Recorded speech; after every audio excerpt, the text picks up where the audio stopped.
Ferrari's 2025 Formula One season isn't doomed yet. But let's be honest, the situation is getting urgent in Maranello, 7 races down, and the Ferrari SF25 is a machine with 2 faces, blisteringly fast one weekend, frustratingly fragile the next. And that inconsistency is no longer just a setup quirk or tire sensitivity issue. According to the engineers, it's mechanical, deeply mechanical. This year's campaign started with promise. Ferrari came out swinging with a car that, at its best, could challenge the top teams. But beneath the surface, something was off. The SF25 performs like a specialist. It's dominant in specific conditions, but collapses in others.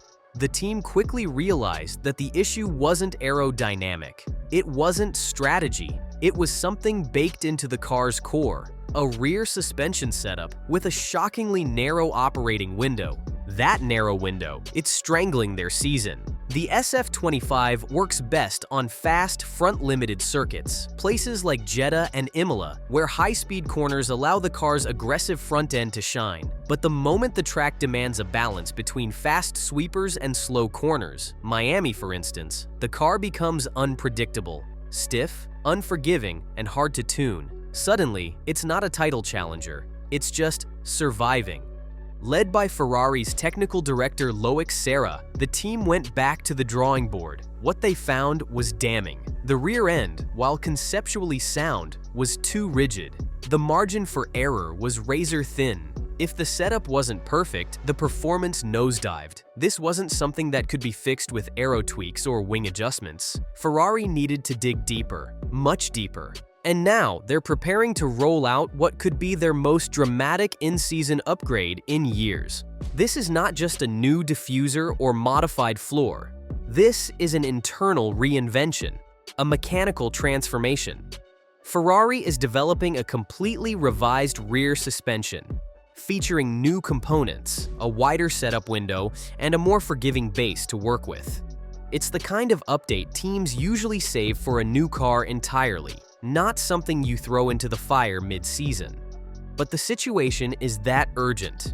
For Charles Leclerc, this could be his last chance to salvage a season that's slipping through his fingers. He's fast, he's motivated, but right now, he's locked in a car that only works under perfect conditions. And those don't come often in F1. For Lewis Hamilton, this might be the moment he's been waiting for. After struggling with feel and consistency, Imola gave him a breakthrough. He finally found rhythm in the SF25, and he's quietly building confidence. But qualifying remains Ferrari's Achilles heel. We saw it in Imola, we saw it again in Miami.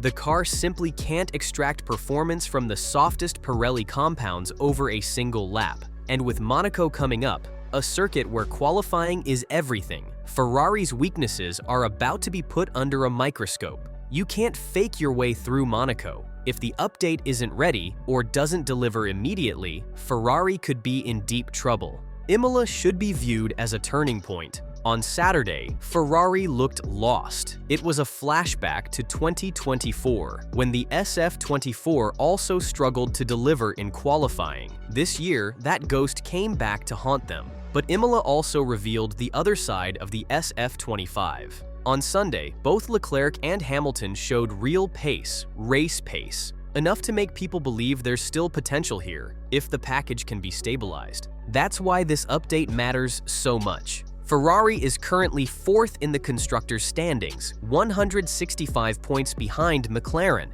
Red Bull isn't bulletproof this year, and Mercedes is battling complexity. That means there's still a legitimate fight for second place. Only 33 points separate Ferrari from Mercedes. But they can't afford to wait. They can't afford another misstep. What's interesting is that the performance difference between Saturday and Sunday is now clearly tied to the mechanical limitations of the car. The SF25's strength is its aggressive front end, but it only works when the rear is planted. When they can't find that balance, they have to make compromises, and every compromise kills lap time. Miami was a perfect example. The track demanded everything: slow, fast, and medium-speed corners. Ferrari never found the right window. They were off the pace the entire weekend. Even Williams outperformed them. When that happens, you know something has to change. Now let's talk about the future. Loic Serra had already shifted most of his attention to the 2026 project after Australia. That's how bleak the situation seemed. But after identifying the core issue, Ferrari changed course.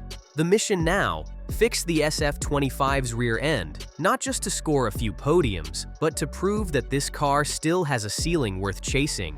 The upcoming suspension upgrade isn't a full redesign, but it's a significant evolution. It's been tested internally on Maranello's dynamic benches, the same systems used to simulate real-world stresses and behavior. And it's passed. That's critical, because if this upgrade works, it could finally unlock the SF25's true potential.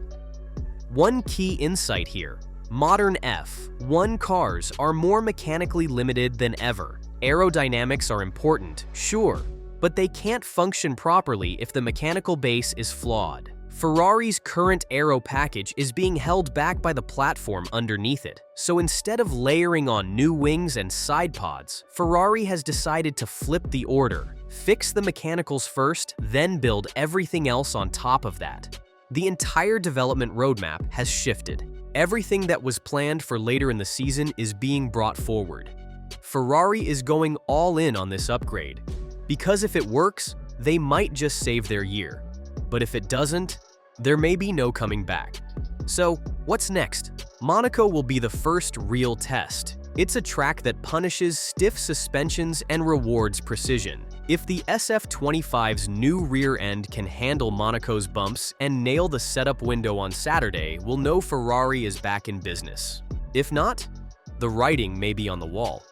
Charles Leclerc looks increasingly defiant. You can see it in his interviews. He wants this car to fight. Lewis Hamilton, on the other hand, is calm, focused. He's seen enough championships to know when something's building beneath the surface. He thinks the SF25 still has something to give. But the truth?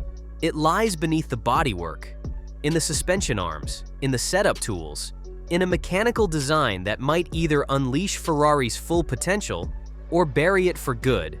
This is the pivot point. The comeback starts now, or not at all.